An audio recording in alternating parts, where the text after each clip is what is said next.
Жоқ, оны өзіңіз білесіз ғой. Бірақ қыста алып қала алсаңыз, өзіңіздің жұмыртқаңыз болатын болса ұтасыз. Сіз жұмыртқаны 500-ден сатып алғаннан гөрі қыс бойы қазыңызды бағып шықсаңыз, ол жемі дейтін ақтайды спокойно. Біреулерге жекелерде санап бергенбіз оның қаншалықты жем жейтін, ал осындай количество қаз мынандай жем жейді. А сен сол қаздан қаншама жұмыртқа аласың, ал санап көрші деп. Жұмыртқасын санап бергенде ана ақшасынан асып кетеді ал. Пайда ма? Пайда. Даладан сатып алғаннан гөрі өзіңе қалдырған жақсы. Енді, конечно, қалдырмаймын дейтін адам болса, өзі біледі ғой, қалдырмаймын, түгел сойып тастаймын, келесі жылы қайтадан балапан аламын, мен қыста жүргім келмейді десе, өзі біледі әлбетте. Но бірақ қалдырған ол тиімді. Өйтетін болса, птица фермалардың өзі де соншама бас қазды қалдырмас еді, егер де пайда болмаса. Ол жұмыртқасын сатып, балапандай жаңағы шығарып алып сатып, соның өзінде ол пайда көргендіктен сол қалдырып отыр. Сол себепті сіз ұтасыз қалдырсаңыз. Енді, конечно, қалдырмаймын десе, әркім өзі біледі.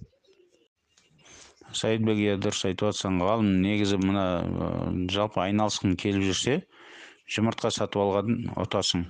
Жалпы негізі өзіңде қаз болып, соның жұмыртқасын бастырсаң, вообще ұтасың. Енді өзіңде қаз жоқ болып, енді жұмыртқа сатып алатын болсаң, қазір жұмыртқа активно туып бастаған жоқ ешкімде. Сосын қазіргі күні алған жақсы емес негізі. Потому что оплот аз болады қазіргі күні. Мен өзіміздің ауылдас жолдас жігіт өткенде қаз ертерек туып кетті. Сода ал 30% оплот жоқ. Өзіміз оны айттық. Қазір ерте туып жатыр, оплот аз болады деп ол ескертілді. Баяғыдан бері ескертіліп жүр талай. Оплот қазір почти жаңағыдай аз процент болады. Ертеңгі күні ұтылып қаласың деп. Негізі оплот жақсы болатын мезгіл марттың аяқтары, марттың орталары, солай оплот жақсы болады. Сонда сол мезгілде алып даже басқызатын болсаңыз, сіз майдың басында шығарсаңыз, сіз үшін жақсы. Қай регион енді сіздің тұратыныңыз? Жалпы апрельдің орталары сол майдың басы жақсы мезгіл. Сол уақытта шығарсаңыз да жеткілікті. Ол уақытта шығу үшін сіз марттың ортасы, жаңағы марттың аяғы солай бастыруыңыз керек қой. Жалпы жұмыртқаны сатып алып жасаған жақсырақ. Потому что жұмыртқаны сатып алып жасайтын болсаң, енді қанша процент ал, например, былай қарағанда жұмыртқа әртүрлі регионда 300-ден бастап сатады, 500-ге дейін сатады ғой. Сол ең қымбаты 500 ғой. Кейбіреулер енді 300-ден сатады Шымкент жақта. Сондайдан сатып алатын болсаң, енді балапанды сатып алу 1200 дейік арзан жері, ең арзан жер. 1500-ге дейін кетеді ал. Сонда 300-ден сатып алсаң, сен қанша? 4 есе ақшаңды экономить етіп тұрсың ғой, балапан сатып алғаннан гөрі. Сондықтан сізге, конечно, жұмыртқа сатып алып, соны инкубация жасаған абзал. Сосын жайлап анау-мынау процесстерді үйренесің. Артынан жұмыртқа инкубация жасап көрмесең, әлбетте ол оңай емес. Бірақ айтамыз, көмектесеміз, проблема жоқ. Ол мәселеде егерде сондай нетіп атсаң.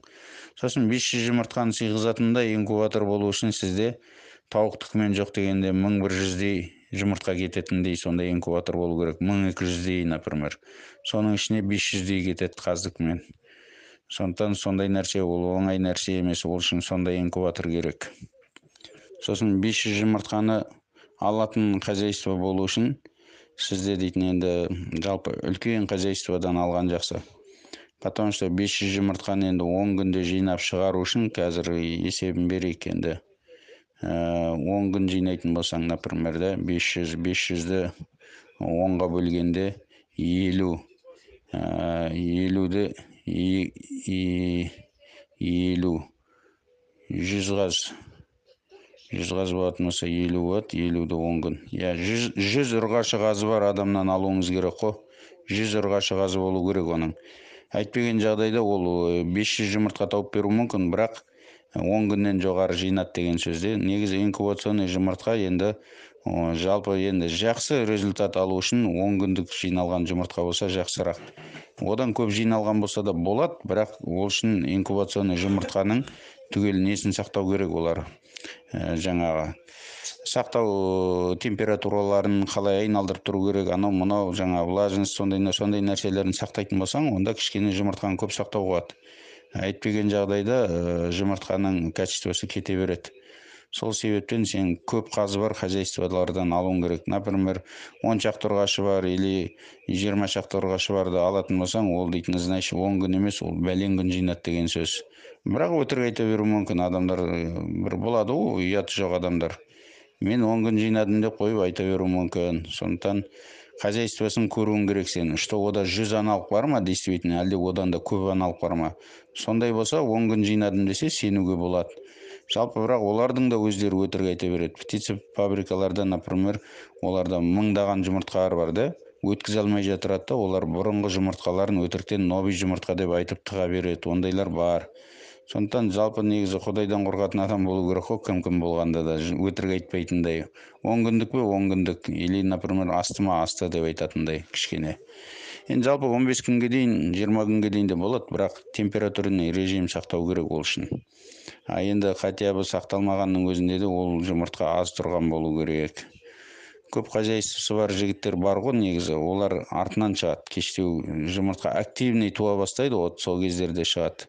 Қазір табу қиындау, әлі ондай количествода ешкім туып отырған жоқ қой. Қаз әртүрлі енді. Простой қаздарды ұстасаңыз 5 ай соя алмайсыз. Енді көп мөлшерде ұстасаңыз 6 айға дейін кетіп қалуы мүмкін, 7 айға дейін. Ол бәрі өзіңізге байланысты енді. Сосын ертерек союға келетін қаздар бар, енді олар мына простой қаздардың ешбіреуі келмейді. Мен өз басым 3 айдан бастап соя берем қаздарымды. 3 айда сіз сол простой қаздардың 6-7 айда беретін салмақтарын беріп тастайды біздікі 3 айлық кезінде. Біздікі енді породистый қаздар, басқа қаздар, сондықтан ертерек соя аламыз. Сол, а так простой қазды 3 айда соя алмайсыз, ешқандай қазды 3 айда соя алмайсыз. Ғалым просто қай жақтансың деген. Жалпы қазға кейбір қалаларда спрос жоқ кішкене. Шымкентте, Таразда менің естуімше негізі қазға кішкене еттей сату, өсіріп барып сату сіздерде кішкене тиімсіздеу. Сіздерде балапандай сатып жіберу тиімді. Вот солға айтып отырғаным жалпы. Біздерде өзімізде олай емес. Біздерде өзімізде үлкейтіп барып етке сойсаң ұтасың, көбірек ұтасың. Жалпы негізі өзім көп адамдарға енді совет берем негізі. Жұмыртқа сатпаңдар деп. Қаздың жұмыртқасын сатқан ол тиімді емес. Жұмыртқасын, сіз көп қаз ұстайтын болсаңыз, өзіңіздің инкубация жасайтын жаңа неден асып кетіп жатса, инкубаторға сыймай жатса, вот сондай жағдайда сол көп қаз ұстайтын адамдар сатады. Сосын өзінің мөлшерін біледі ғой, енді қаншалықты қаз өткізе алатынын. Сондай жағдайда ғана басқа затта басқаның кішкене сатыңқырайды. Сондай болады. Енді азымыз қаз ұстайтын адамдар негізі жұмыртқа сатқан тиімді емес ол. Жұмыртқаны 300-500-ге сатып жібересің, жарайды, жақсы да. Енді балапандай шығарып сататын болсаң, бір ай шыдап, сіз 1000-1500-ға сатасыз. 1000 теңге ұтып тұрсыз ба? Ұтып тұрсыз. Енді соны балапандай да сатпай, тіпті өсіріп барып сататын болсаң, еттей. Жоқ дегенде бір қазың 8000-ға өткізесің. Қанша ұтып тұрсың үстінен, например, 500-ге сатып жіберген жақсы ма, әлде 8000-ға сатқан жақсы ма? Енді, конечно, жемі бар, жемі көп болса 1500-дай кетеді дегенде, или 2000-дай кетеді деп. Грубо санағанда 2000-дай кетеді ал. Сондай болатын болса да сен 6000 ал, ана 500-ден гөрі 6000 болатын болса 5500 тағы көрдің деген сөз үстіне. Сондықтан сондай нәрсе, негізі қазды өсіріп барып сатқан жақсы. Бірақ енді кейбір региондарда өсірген қаздың бағасы жоқ, алынбайды. Арзанға кетеді, сондай жағдай. Сондықтан енді негізі жалпы регионға қарайтында сол мәселе айтып отырғам мен. Жоқ, проблем жоқ, таулы жағдайға өсе береді. Сен просто қазға бірінші шыққан кезде кішкене условия жасауың керек, жылы жерде тұру керек ол. Балапан кезінде кішкене өсті ғой, 15-20 күнге дейін жылы жерде тұру керек. Сквозняк емес, құрғақ, сондай жерде тұру керек, жылы жерде. Вот содан кейін өсіп кеткеннен кейін сен сыртқа шығарсаң проблем жоқ уже. Одан кейін ол қысты да көтереді, любой қысты. Өзімізде 47 градусқа дейін қыс барды былтыр ал. Ең қатты суықтар 47 градус болды. Қазір өлген ештеңе жоқ жүрді ғой. Енді ыстықты да көтереді ол. Өзімізде биыл ыстықтар болды, например, сондай 42 градус, 45 градус ыстықтар болды. Сол кезде де жатты. Енді, конечно, қиналады, жаңағы су көп іше береді, жата береді, тамақ жемей қалады, сол кезде біреулер шошып қалады. Ол естественно нәрсе ол. Күн ыссы қайнап тұрғанда ол тамақ жеуге зауқы жоқ та вообще. Тек су ішеді, сөйтеді де жата береді, ол болды. Шыққысы да келмейді, ешқандай жүргісі келмейді лишний. Кешке қарата кешсе уже білесің жем жейтінін. Кешке қарата жем салып қоясың, таңертеңге дейін жейді. Ертеңгі күні күндіз қайтадан жемейді, солай жатады. Потому что күн ыстық. Енді 30 градустарға проблема жоқ. 30 градустарда жемін де жей береді, суын да іше береді, проблема жоқ.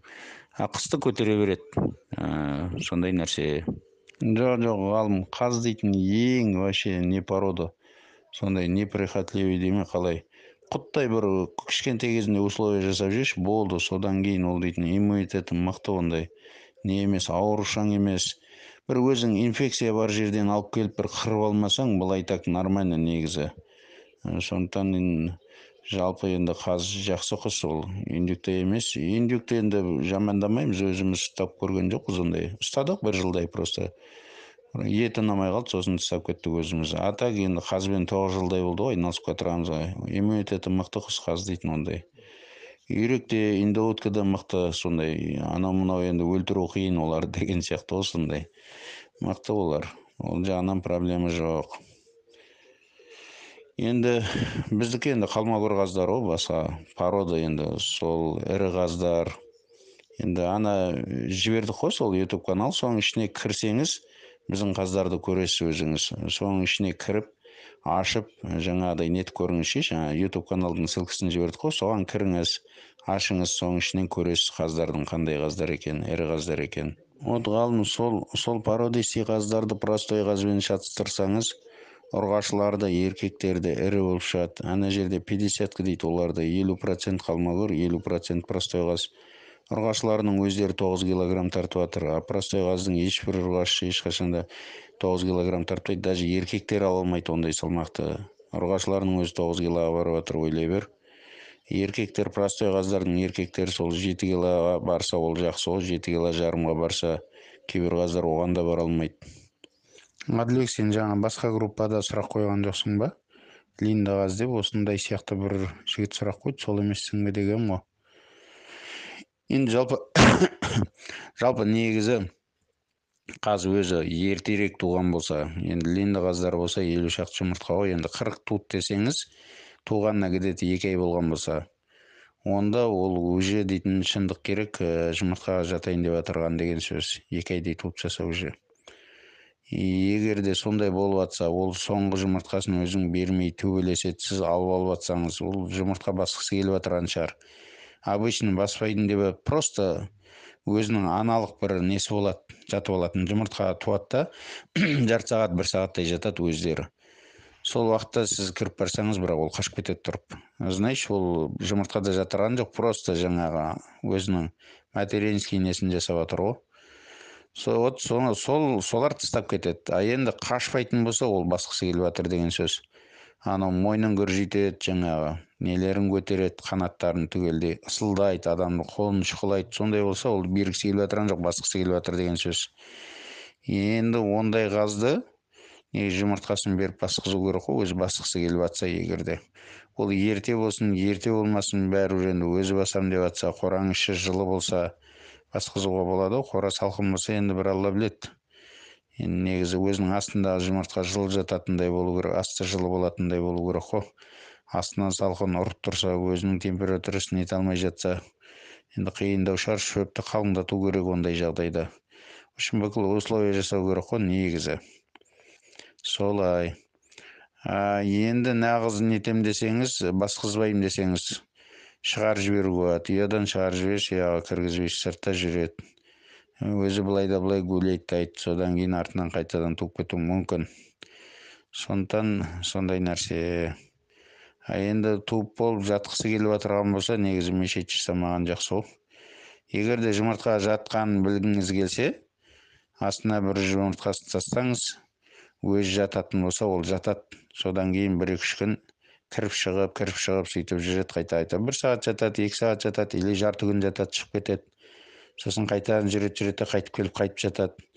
Содан кейін тағы шығып кетеді деген сияқты. Сол күніне 2-3 рет шығады, сөйтіп жүреді. 2-ші күні тағы да сөйтеді.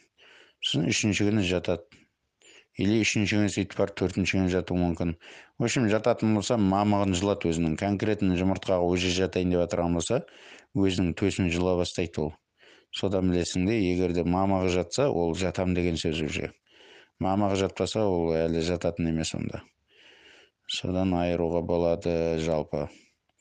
Сол көріңіз, если что, нағыз қараймын десеңіз қарап көріңіз. Рахат енді тіпті білмедім негізі. Өзімізде ондай ситуация болып көрген жоқ вообще қаздарда. Енді жаңа мұрны ғана бүйтеді бүйтеді деген. Тіпті білмедім ал. Истощение болса қаздарда сондай болып зорғы бөліп қалатындарды көрдім. Истощение. Жаңа мына жұмыртқа туып атады ғой. Негізі жұмыртқаның сезонында бұлар өздері диета сақтайды. И сіз келесіз де еще қосымша диета бересіз ғой, оған арықтатасыз. Ол оплод жақсы болу үшін. Сосын жұмыртқаны қалай көресіз? Бірінші жұмыртқаларды көресіз ғой, например, 3-4-ші деген сияқты. Содан бастап жемді өзгерту керек қайтадан. Қайтадан кішкене құнары көптеу жем беруіңіз керек, бидайды көбейтуіңіз керек. Сол мезгілде арықтаған қаздар қайтадан семіріп бастайды, жайлап салмақ ала бастайды. Оңалады. Семіріп кетпейді мүлдем, бірақ оңалады жақсы болып. Ұрғашылар да, еркектер де. Бірақ ол оплодқа мешать етпейді, потому что ол арықтап енді семіріп жатыр. Вот солай болып бар, ол негіз жұмыртқаның үстіне жату керек. Жұмыртқаға жатарда арық күйінде диетамен әбден алып барып жұмыртқаға жатқызуға болмайды. Қазды зорықтырып, арықтатып барып. Ол тағы жұмыртқаға жатқаннан кейін шықпайды ғой далаға. Анда-санда бір жейді, сол өзін өзі истощать етіп тастайды ғой қаз. И содан кейін жұмыртқаға жатады, көтере алмай қалады, өліп қалады. Сондай бір көршімнің қазын көрді мен былтыр. Оған енді мен ескерткем, мынауыңыз дұрыс емес, жем беріңіз деп, дұрыстап семіртіңіз деп. Енді қаздар мүлдем арық болды да. Соны енді айттым ғой, мынау дұрыс емес, ертең қаз жұмыртқаға жатады, сол кезде сіз арықтатып жібердіңіз, болмайды. Ертең көтере алмай қалады жұмыртқаны деп. Айтқандай болды, ол жасаған жоқ, ақыры жоқ деп жаңағыдай. Диетада болу керек бұлар деп. Концовка қазы дейтін бірнеше күн жатқан жұмыртқада. Бір күні таңертең барсам, жұмыртқасының үстінде жатып өліп жатыр екен дейді. Тұмсығынан сонда қан кеткен екен дейді. Енді менің естігенім сол жалпы. Ал енді басқалай жағдайда енді қанап жүрген ондай көрген жоқпын ал. Бәлкім сондайдан болмаса деген сияқты ғой, енді білмедім ал. Өзімізде ондай жағдай болып көрген жоқ. Ештеңе айта алмаймын.